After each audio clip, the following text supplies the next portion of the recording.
Anyway, right now we're going to be presenting Mike's unboxing of his Green Lantern figure, Alfred E. Neuman, Mad, that I got him for his birthday last October.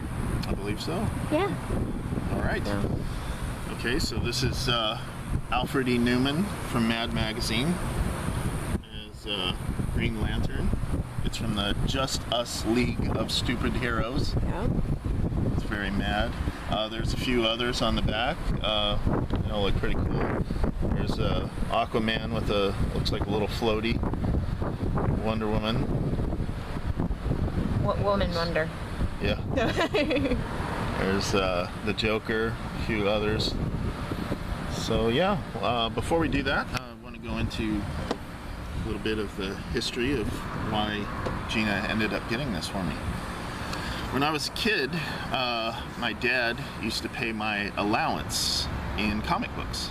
He had a big stack of comic books, and he would just kind of parcel out different chores. You know, if I did the dishes or something, I'd get one comic book. If I mowed the lawn, I'd get, 2 or 3 comic books, something like that. Worked really well for a long time until I found the closet where he had the whole stack of comics in there. I don't know how he got them. They were all in really good condition.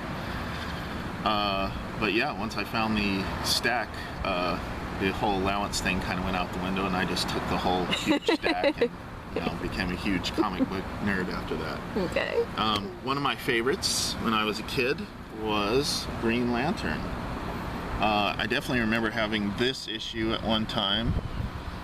Kind of sums up Hal Jordan's relationship with the Guardians of the Galaxy right there. They had kind of an uneasy relationship there.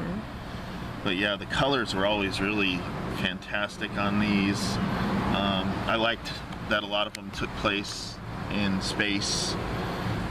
Whenever I'd see these two names, I didn't really know them at the time, but when I would see those names, Len Wein or Ween and Dave Gibbons, I always knew that that would be a pretty quality type of story. Nice.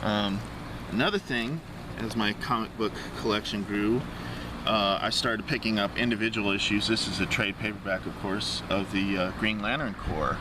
And these were like miniature sci-fi stories that were really, really interesting. There was one about Penelopes, who was like a squid guy from a squid planet. I thought that one was really fantastic. This one was written by, and a lot of them were written by different writers and artists and stuff like that. This one was about Mogo, the living planet, and it was written by Alan Moore. Wow. Yeah, they were all really interesting. There were different stories and really cool kind of sci-fi concepts. I even at one point made my own Mogo right there. You did, yeah. Low rent Mogo. I love it. So when I was about 12 years old, it was Halloween, and I was in an accident.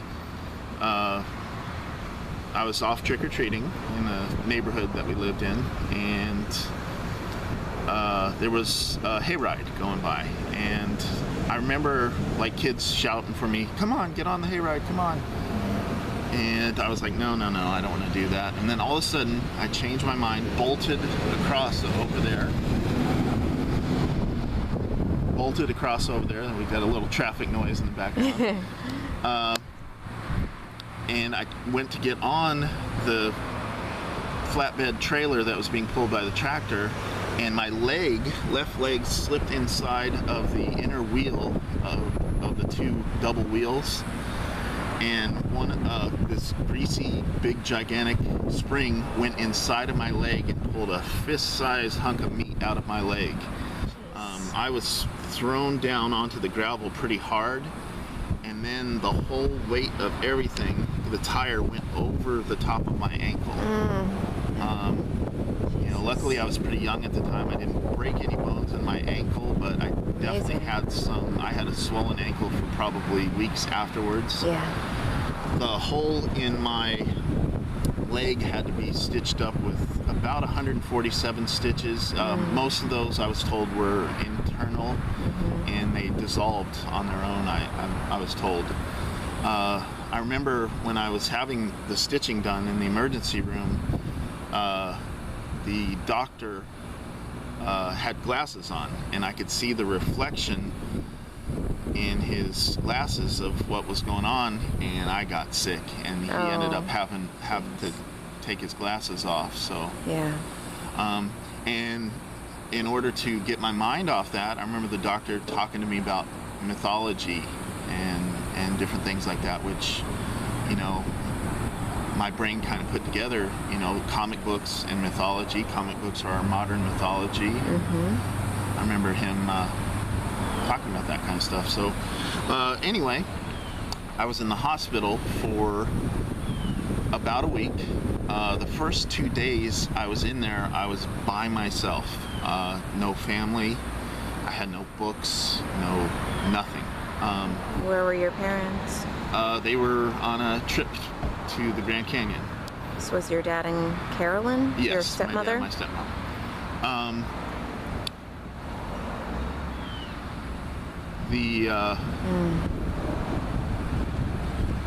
When I was asleep or trying to sleep at night, I would hear a guy next door who had back surgery, and he would scream all night long, or just moan, or he was in obviously tremendous amounts of pain, and I couldn't sleep at all. I was trying to sleep, and they would come in and give me medicine from time to time. I don't know if it was designed to help, or antibiotics or whatever it was, I don't know. I had a drainage tube coming out of my leg, so it was a pretty bad mess, and so I was traumatized by having such a severe accident in my leg. I didn't know what was going to end up happening, if I was going to lose my leg, or and sitting in there by myself alone was extremely depressing and dreary. The next day, about 5 o'clock, my great-grandmother Naomi showed up, and she saw me there and saw that I didn't have anything. I was pretty kind of listless and depressed. Yeah. And so she went down to the gift shop, and they didn't have like comic books or something, so she grabbed a couple issues of Mad magazine, which I have to tell you, it's like if you were a soldier, getting a care package from home really kind of boost your morale and everything. It was amazing. I brought along some of the older issues of Mad that I've collected over the years. Yeah. There's one right there. That's great. It's like Paper Moon. Paper Moon. There is The Exorcist right there. Oh my God. Yeah. That's awesome. Some of these are pretty old and kind of rough shape. This was The Godfather 2. Some people believe oh my God. The Godfather 2 is the superior of the 3 films. There's Charlie's Angels. That is right really there. cool. And these are some of the newer ones. Mad's still around. A lot of the greats have left, but it's pretty funny. It has some kind of relevant things. They definitely have kind of a liberal bent. They make fun of Donald Trump, as you can see right here, quite a bit. There's Donald Trump. Yes. This was pretty funny. This was the hoverboards right there. There's one catching on fire. This was making fun of the adult coloring craze. the adult coloring craze right there. Let's see. A couple of my favorite Mad artists. One is Will Elder. I just ordered this recently. This is really good. There's some great art in there. So didn't Mad start out as kind of a spoofing comic books and superhero? Yeah, that's exactly right. So that's what he did. Then it kind of broke down into little categories and stuff like that later. Yeah. Will Elder was really known for filling up the panel. Yeah. When my great-grandmother Naomi would buy newsprint sketchbooks for me, she would, I don't know if this was kind of her economic type thing or whatever, but she would say, fill up every space on the page. Yeah. So I would make sure to fill up every little thing with details, and that was kind of what they did in Mad magazine there. That's awesome. You can see a lot of details. Oh yeah. There's like, in a single panel there'd be like 10 or 15 jokes hidden in there. Yeah. Another one of my favorite people from Mad was Sergio Aragonés. Yes. And he did, of course, later on, he did Gru the Wanderer, and that's definitely a favorite of mine. Yeah. That is supposed to be a VHS tape that he forgot to return. So he's got it strapped on there on his chest too, so he remembers to return it. Yeah. Oh, I forgot to show this. This is my Parallax figure, Green Lantern. Wow. How long have you had this? I've had this for quite a while. This was when Hal Jordan went bad and killed a lot of his fellow Guardians and kind of took all the rings and stuff. Wow. So, let's get into the actual unboxing of Alfred E. Neuman. There we go. Okay. And, you know, I was telling you all that stuff just to let you know that both Mad Magazine and Green Lantern are pretty significant in my life. They tie back to a lot of memories and different things. I think I chose Green Lantern because I know that he's probably your favorite. Yeah. But also, you know, the similarities in that I've always seen you to have a lot of strength and willpower. Even, you know, having anxiety about something, you've overcome that anxiety and fear numerous times I have seen in our relationship. Well, that's the important thing. You know, I always read, probably when I was reading Green Lantern, it was in the late 70s, early 80s, and, you know, they were trying to give more depth and substance to the story. It's sort of like the films of the late 70s, where they were trying to have more substance and reality to the media at the time. Yeah. I remember a common theme there was that, you know, because they would say that he was Green Lantern, the Hal Jordan, the man with no fear. Right. But at the time when I was reading it, they talked about that he had fear, but that he overcame it, Right. or that he would have the fear and do what he had to do anyway. Right. It wasn't that he was, you know, fearless or had no fear. If you were born with no fear, I think you'd be reckless and stupid and make really bad mistakes. Yep. Okay. So nice. It's about summoning that strength. It's always a sign of a quality figure when they have the twist ties on the back there. Yeah.